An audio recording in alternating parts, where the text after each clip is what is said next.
देखो, ईसाइयों की किताबों में साफ साफ क्या लिखा है। लिखा है, जिसके सम्मुख से पृथ्वी और आकाश भाग गए और उनके के लिए जगह ना मिली, और मैंने क्या छोटे क्या बड़े सभी मृतकों को ईश्वर के आगे खड़े देखा, और पुस्तक खोले गए और दूसरा पुस्तक अर्थात जीवन का पुस्तक खोला गया, और पुस्तकों में लिखी हुई बातों से मृतकों का विचार उनके कर्मों के अनुसार किया गया। वाह जी वाह, क्या सटीक लिखा। अब तो ईसाई लोग गए, काम से गए। अब यहाँ पर तो ईसाई लोग कह रहे थे, यीशु जन भर की कमाई, पाप धुलाई, धरती का बोझ गठरी बांध स्वर्ग ले गए और पाप को क्षमा किए जाएंगे। यहाँ पर तो साफ साफ लिखा है, मृतकों का विचार उनके कर्मों के अनुसार किया जाएगा, माने कर्मों के अनुसार फल दिया जाएगा, न्याय किया जाएगा।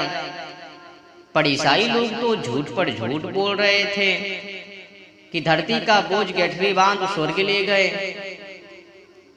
तो कुल मिलाकर यहाँ पर तो साफ साफ लिख ही दिया कि किसी भी मनुष्य का न्याय प्रार्थना से नहीं, जो जिसने जैसा कर्म किया उनको तो ऐसा फल दिया ही जाएगा। तो कर्मों के हिसाब से न्याय है, ये ना कि चुगला और चटुटाकार से। अब बड़े कमाल की बातें हैं, उत्तर भी सुन लीजिए। जब लिख ही दिया तो उत्तर भी समझ लीजिए। समीक्षक साहब, यहाँ देखो, लड़केपन की बात है। भला पृथ्वी और आकाश कैसे भाग सकेंगे?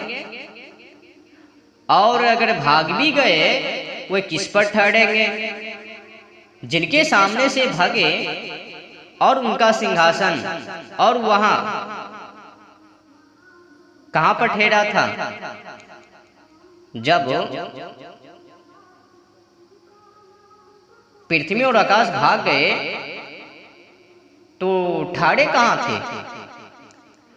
और जैसा कि लिखा है, मुर्दे परमेश्वर के सामने खड़े किए गए, तो परमेश्वर भी बैठा हुआ खड़ा होगा।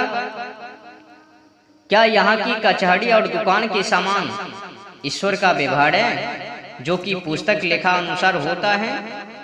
और सब जीवों का हाल ईश्वर ने व उसके गुमास्तकों ने।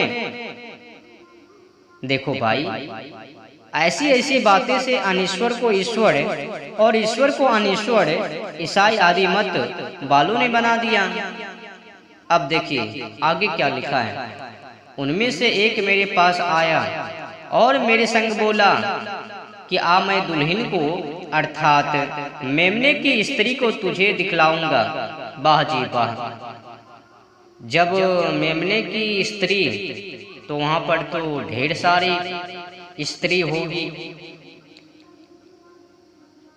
और लोगों का भी वहां पर शादी विवाह धूमधाम से। समीक्षक साहब, भला ईसा ने स्वर्ग में दुल्हन अर्थात स्त्री अच्छी पाई, मौज मस्ती भी करता होगा। जो जो ईसाई वहां जाते होंगे उनको भी स्त्रियां मिलती होगी।